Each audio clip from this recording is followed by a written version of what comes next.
Beyond Time, bab 1354, tamat. Untuk melihat video selengkapnya, sahabat bisa kunjungi playlist yang telah Sabta Novel sediakan. Yuk mari, kita berimajinasi bersama dan masuk ke alur ceritanya.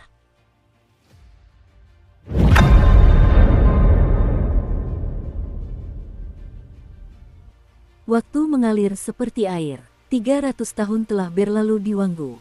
Selama 3 abad ini, Wanggu telah menikmati kedamaian. Zat-zat anomali yang pernah mengganggu dunia telah lenyap, dan sebagian besar dewanya telah pergi setelah kembalinya Suking. Hanya segelintir yang tersisa. Di seluruh cincin bintang ke-9, hierarki ilahi telah runtuh setelah lenyapnya para dewa terhormat. Hanya Desolate yang tersisa. Wajahnya yang utuh masih tergantung tinggi di atas Wanggu, matanya selamanya tertutup. Adapun mereka yang dikenal Suking, masing-masing telah menempuh jalan mereka sendiri selama 300 tahun ini. Di antara mereka, guru tua ketujuh, yang telah mencapai batas kultivasinya karena keunikan tekniknya, membuat pilihan yang sama seperti sebelumnya. Dia memasuki siklus reinkarnasi. Namun kali ini, dia tidak memasuki siklus reinkarnasi Wanggu. Dia pergi ke bumi yang dalam, mencari kelahiran kembali di sana. Inilah daunnya. Setelah mengambil keputusan ini, dia berkata kepada Suking, "Kita akan bertemu lagi di masa depan." Suking tidak menghentikannya. Dengan anggukan diam, dia secara pribadi mengantar Tuan Tua ketujuh ke bumi mendalam, menyaksikan sosoknya menghilang ke dalam cincin bintang bumi mendalam sebelum memberi hormat dalam-dalam. Selanjutnya, Suking pergi ke surga cemerlang. Di sana, ia menatap kakak sulungnya yang masih tertidur lelap. Dengan tingkat kultivasi dan pemahamannya saat ini, Suking telah mengumpulkan petunjuk tentang asal-usulnya. Tidak terikat pada planet asal primordial, kakak tertua harus terhubung dengan tali pusar dewa yang maha kuasa. Sambil bergumam pada dirinya sendiri, Suking berbalik dan meninggalkan surga cemerlang, kembali ke Gunung Cahaya Pagi. Di sana, ia melanjutkan kegiatan bercocok tanam yang telah ia tekuni selama 300 tahun. Alam yang mulia abadi kini berada dalam genggamannya. Penggabungan dua planet kembar akan menandai persatuan sejati dan jalan menuju yang mulia abadi. Namun proses ini membutuhkan waktu yang sangat lama. Namun, dia tidak terburu-buru. Ia pun tidak hanya memusatkan diri pada kultivasi. Dengan hati yang tenang, ia menikmati perjalanan hidup, mengalami pergantian musim bersama Zixuan tahun demi tahun.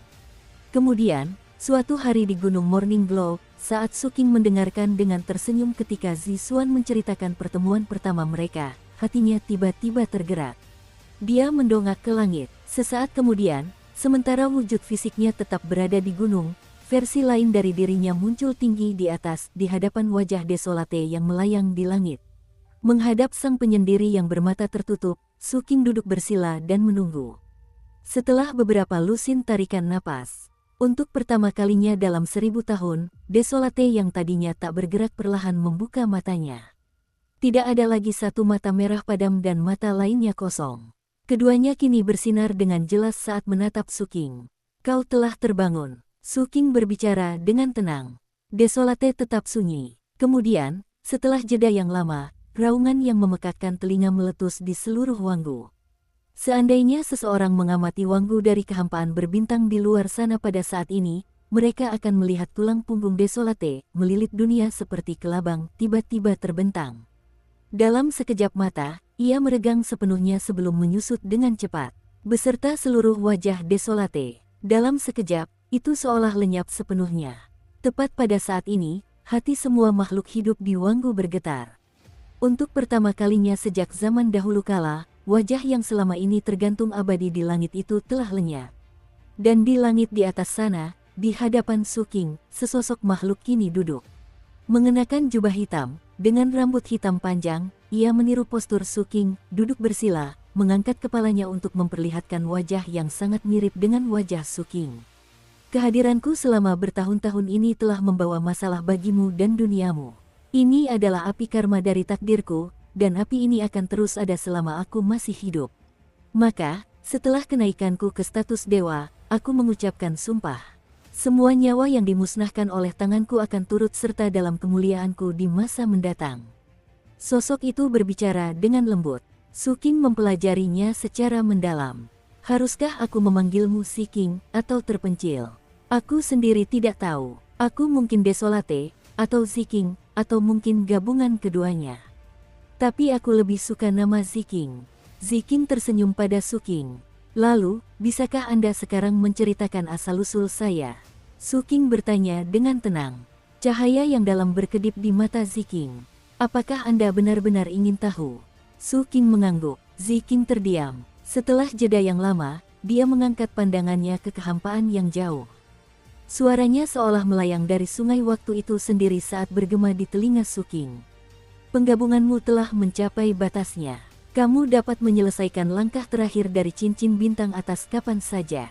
Namun, baik untuk para dewa agung maupun jalan dewa abadi yang kau tempuh, tidak ada pembagian sejati antara alam, hanya kekuatan otoritas yang dipahami seseorang. Pada intinya, ketika kau tiba, kau tiba. Ini adalah langit-langit dari cincin bintang bagian atas. Namun itu bukanlah batas bagi kita, maupun bagi para pionir yang datang sebelum kita. Menurut catatan paling kuno dari alam aneh, ada alam yang lebih tinggi di luar alam kita. Alam aneh menyebutnya keanehan ilahi. Lingkaran bintang bagian atas saat ini menyebutnya dewa ilahi. Adapun kalian para kultivator, pada waktunya kalian akan menciptakan istilah kalian sendiri, mungkin Si-1, nomenon dari Dao itu sendiri. Di sini, tatapan Ziking dari kejauhan kembali tertuju pada Suking. Saat bertatap muka dengannya, Suking seolah memahami sesuatu. Perlahan, dia berbicara. Untuk mencapai alam yang Anda gambarkan, seseorang harus meninggalkan lingkaran bintang atas dan berjalan di tali pusar dewa yang maha kuasa. Ziking mengangguk. Nama tali pusar dewa ilahi berasal dari alam aneh. Pada era ketika alam itu berkuasa, nama itu disebut tali pusar aneh. Inilah satu-satunya jalan di luar lingkaran bintang atas. Hanya dengan menempuh jalan ini seseorang dapat mengejar alam yang lebih tinggi. Di masa saya telah melakukan perjalanan ke tempat terdalamnya.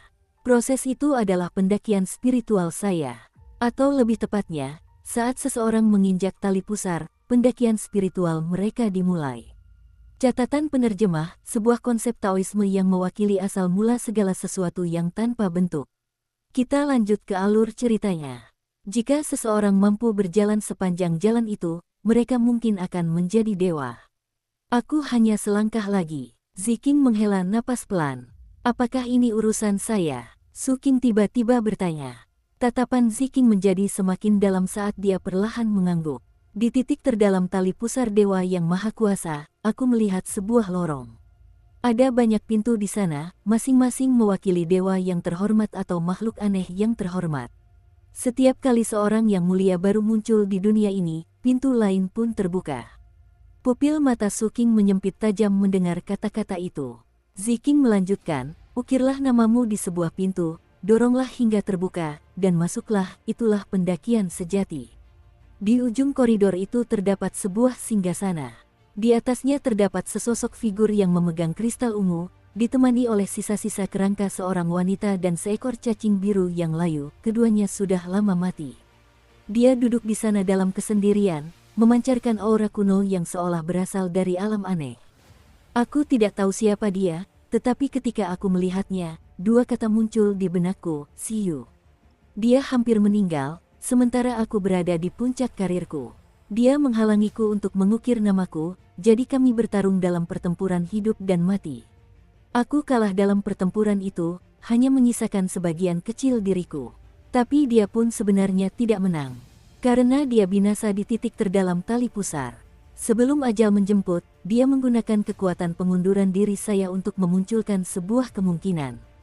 Sekarang setelah kupikirkan, mungkin halangannya bukanlah karena niat jahat, setelah mencapai batas kemampuannya sebelum aku, kedatanganku memberinya harapan. Jadi setelah kegagalanku, dia sengaja membiarkanku pergi, untuk membawa pergi kemungkinan itu. Kemungkinan itu menyatu dengan kemungkinanku, dan bersama-sama, mereka pergi ke planet asal primordial surga yang cemerlang. Lalu, menjadi dirimu. Ziking menatap Suking. Suking terdiam. Kata-kata itu menimbulkan gejolak di hatinya. Dia memikirkan kristal ungu miliknya, lorong jauh di dalam jiwanya, singgasana itu. Dan yang terpenting, wanita kerangka dan cacing biru yang disebutkan Ziking. Setelah jeda yang cukup lama, Ziking berdiri. Sekarang setelah aku terbangun, aku akan kembali menyusuri tali pusar dewa yang maha kuasa. Kali ini, tak seorang pun akan menghentikanku. Maukah kau mengantarku pergi? Dia tersenyum sambil berbicara. Suking mengangguk perlahan. Dukung terus channel YouTube Sabta Novel. Tali pusar dewa yang maha kuasa dapat terwujud di mana saja di lingkaran bintang bagian atas. Namun untuk membukanya diperlukan pengungkapan kehendak cincin bintang atas secara sukarela, sesuatu yang sangat dibencinya. Bagi Ziking, ini bukanlah suatu kesulitan. Ketika dia memilih untuk berjalan di tali pusar di cincin bintang ke-8, kehendaknya bergetar dan terbuka dengan sendirinya. Sebuah pusaran besar muncul, pintu masuk ke tali pusar dewa yang maha kuasa. Ziking tidak berusaha menyembunyikan kepergiannya. Maka, pada hari kepergiannya, setiap dewa agung di seluruh lingkaran bintang atas muncul. Termasuk raksasa dan pagoda hitam. Mereka mengerti, jika Desolate memilih untuk bertindak, kehadiran mereka tidak akan mengubah apapun. Jadi mereka datang untuk bersaksi secara terbuka. Di antara mereka juga terdapat Yang Mulia Immortal dari cincin bintang kelima dan Grandmaster Bai. Bersama dengan semua Yang Mulia, mereka menyaksikan Ziking dan Suking. Saat mereka sampai di pintu masuk tali pusar, Ziking tiba-tiba berbicara. Apakah ada di antara kalian yang mau berjalan di jalan ini bersamaku? Suaranya membuat setiap Yang Mulia yang hadir merinding. Mereka tahu bahaya tali pusar, namun ini adalah jalan menuju alam yang lebih tinggi. Mereka yang telah mencapai tingkat Yang Mulia semuanya memiliki ambisi dan keberanian masing-masing. Dengan kesempatan seperti ini, tak seorang pun akan rela menerima stagnasi.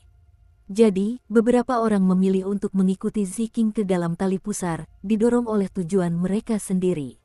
Namun sebagian besar tetap tinggal, menyaksikan bersama Suking saat sosok-sosok itu menghilang. Tatapan Suking tertuju pada pusaran itu hingga menghilang sepenuhnya sebelum perlahan-lahan mundur. Dia tidak melihat koridor yang digambarkan Ziking. Para Yang Mulia pun bubar. Pada level mereka, konflik jarang terjadi, dan perbedaan antara dewa dan kultivator tampak sepele sebelum tali pusar terjalin. Sebelum pergi, Yang Mulia Immortal dari cincin bintang kelima dan Grandmaster Bai berbagi kenangan dengan Suking. Kemudian mereka kembali ke cincin bintang mereka. Adapun Suking, dia kembali ke Gunung Morning Glow, mendengarkan dengan senyum lembut saat Zisuan menceritakan pertemuan pertama mereka. Waktu mengalir tanpa henti. Bertahun-tahun berlalu tanpa suara atau jejak. Kisah-kisah dari masa lalu terus berlanjut, petani baru muncul, yang lama gugur. Hal yang sama juga berlaku untuk para dewa. Sebuah siklus tanpa akhir, seolah-olah gelombang keabadian tidak pernah benar-benar berubah arah. Pada tahun-tahun berikutnya, tali pusar Tuhan Yang Maha Esa terbuka beberapa kali lagi. Setiap kali, beberapa dewa agung memilih untuk pergi mengejar dewa yang maha kuasa. Namun tak seorang pun tahu apakah Ziking dan para pengikutnya berhasil, atau apakah mereka yang masuk kemudian masih hidup. Di luar lingkaran bintang bagian atas terbentang hal yang tak terketahui, di luar waktu itu sendiri. Sampai 1 tahun. Bulan ketiga, hari kebangkitan serangga. Erniu terbangun. Saat ia membuka matanya, seluruh surga cemerlang bergetar karena tawa kemenangannya. King kecil. Kakak tertuamu sudah kembali, dan lebih kuat dari sebelumnya. Si Ziking itu, aku akan membantumu menghadapinya. Dan wajah yang terfragmentasi itu, aku akan. Pernyataan arogannya terhenti tiba-tiba saat ia menerobos langit Brilliant Heaven, sambil menunjuk secara dramatis ke tempat wajah yang terfragmentasi itu pernah tergantung. Hanya untuk kemudian membeku, ternganga menatap cakrawala yang kosong. Setelah jeda yang cukup lama, dia menolehkan kepalanya dengan cepat, mengamati langit dengan bingung. Apa yang terjadi? Di mana wajah yang terfragmentasi itu? Kakak tertua. Suara Suking terdengar lembut dari kehampaan saat ia muncul bergandengan tangan dengan Zisuan, tersenyum pada Erniu. Erniu menatap Suking, lalu tersentak. Dari Suking, dia merasakan aura yang jauh melampaui dewa tertinggi. Yang Mulia Dewa, Yang Mulia Abadi, apa yang terjadi? Aku tidur siang sekali dan semuanya berubah. Wajah yang terfragmentasi itu hilang. Ziking menghilang. King kecil menjadi Yang Mulia. Suking tertawa kecil dengan hangat. Aku sudah menunggumu, kakak tertua. Aku akan berjalan di tali pusar dewa yang maha kuasa. Maukah kau ikut denganku? Setelah bertahun-tahun lamanya, tali pusar dewa ilahi terbuka untuk ketujuh kalinya sejak kepergian Ziking. Kali ini, di cincin bintang ke-9. Yang mulia Immortal dan Grandmaster Bai datang untuk mengucapkan selamat tinggal, mereka memilih untuk tetap tinggal. Berdiri di depan pusaran air yang berputar-putar, Su Qing menoleh ke arah mereka dengan Zixuan di sisinya dan Erniu di belakangnya. Grandmaster Bai mengangguk lemah. Ingat apa yang kukatakan padamu bertahun-tahun lalu. Dunia adalah rumah tamu bagi semua makhluk hidup. Waktu adalah pengembara dari zaman kuno hingga sekarang. Kau mengantarku pergi saat itu. Hari ini, aku mengantarmu pergi. Selama kita hidup, kita akan bertemu lagi. Su Qing membungkuk dalam-dalam. Lalu dia kembali menoleh ke Wanggu. Dengan lambaian tangannya, dia mengumpulkan jiwa-jiwa sejati dari banyak orang dalam ingatannya, termasuk orang tuanya. Tatapannya menjadi tegas saat ia memandang Zixuan dan Erniu. Zixuan mengangguk pelan, terlindungi dalam perlindungannya. Erniu berubah menjadi cacing biru, bertengger di bahu Su Qing sambil berteriak riuh. Ayo kita lihat, ini cuma tali pusar biasa, mari kita periksa apakah ada sesuatu yang enak di dalamnya. Su Qing tertawa, lalu melangkah maju tanpa ragu-ragu.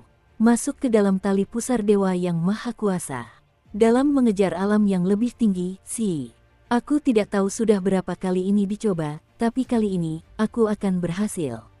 Petik 2. Tamat. Catatan Sabta Novel. Terima kasih untuk sahabat semuanya, yang selalu setia menonton alur cerita di channel ini. Tidak terasa kita sudah sampai titik akhir cerita Beyond Time, banyak lika-liku yang telah kita alami ketika menonton video Beyond Time. Sedikit cerita Mimin. Sekian lama Mimin membuat video alur cerita ini, banyak lika-liku yang membuat Mimin putus asa. Dari awal membuat video ini, Mimin merasa optimis, karena menurut Mimin, cerita ini sangat bagus, tetapi ada kalanya Mimin menyerah ketika Mimin terkena kartu kuning 2 kali dari pihak pencipta. Menghadapi kenyataan ini, Mimin frustasi dan berpikir untuk mengakhiri pembahasan cerita ini. Namun, berkat sahabat semuanya yang selalu mendukung Mimin, memberi semangat kepada Mimin dan dukungan lainnya, Mimin berusaha bangkit kembali dan melanjutkan perjuangan ini. Sebenarnya Mimin sangat kesulitan ketika membuat video ini, tapi berkat kalian semua Mimin berusaha yang terbaik. Walau menurut Mimin masih banyak kekurangan dalam pembuatan video ini, tetapi itulah hasil kemampuan Mimin, yang membuat video hanya mengandalkan handphone sederhana dan sudah ketinggalan zaman pula. Ada beberapa kesulitan yang Mimin alami ketika pembuatan video, di antaranya adalah, sumber yang Mimin gunakan terkadang banyak kekurangan. Salah satunya adalah di awal-awal cerita ini dibuat, dari bab 1 sampai bab 583, ternyata banyak ceritanya yang dirangkum. Untungnya ada sahabat semuanya, yang senantiasa mengingatkan Mimin ketika ada beberapa kesalahan. Karena kesalahan itu, akhirnya Mimin berpindah sumber, tetapi ada masalah baru, yaitu mencocokkan bab sumber lama dengan sumber baru. Sebenarnya Mimin ingin membuat alur cerita ini sesuai dengan bab sumber aslinya, tetapi, karena kesalahan di awal, Mimin membuat keputusan untuk melanjutkan judulnya sesuai bab yang sudah ditulis menjadi judul, karena, kalau Mimin mengulang kembali, terlalu jauh, dan kalau Mimin menyesuaikan judul dengan sumber yang baru, maka akan jauh perbedaannya. Jika Mimin memaksakan diri, mengakibatkan kebingungan bagi sahabat-sahabat yang baru bergabung. Jika sahabat ingin mengetahui bab sebenarnya, sahabat bisa lihat di deskripsi. Setelah masalah itu diselesaikan, Mimin menghadapi masalah baru, yaitu terjemahan dari bahasa Inggris ke Indonesia. Ada beberapa kata yang kalau dibiarkan mengakibatkan gagal faham dan menyinggung. Menurut Mimin, masalah bahasa itulah yang banyak menguras waktu, pikiran, dan juga tenaga. Salah satu contoh adalah, ketika di alur cerita, ada kata dewa, di sumber cerita aslinya, terkadang diterjemahkan dewa, terkadang Tuhan, bahkan juga Allah. Yang membuat Mimin geleng-geleng, terkadang terjemahannya ditulis Tuhan Allah. Mungkin sahabat tidak asing dengan penyebutan dewa yang maha kuasa. Nah, perlu sahabat ketahui bahwa, kata dewa yang maha kuasa itu adalah kata yang sengaja Mimin rubah dari terjemahan aslinya. Kata aslinya adalah Allah yang Maha Esa. Mungkin ada beberapa kata sensitif yang terlewati, tetapi itulah yang bisa Mimin perbaiki selama ini. Mimin juga melihat rujukan dari alur cerita lainnya, karya Ergen, dan juga karya orang lain, Mimin belum pernah menemukan terjemahan dewa menjadi Allah. Yang umum Mimin temukan adalah kata dewa menjadi Tuhan. Hanya di alur cerita Beyond Time inilah yang Mimin temukan sesuatu yang unik, beda, bahkan janggal. Oleh karena itu, di alur cerita ini, Mimin agak pusing, bikin sakit kepala.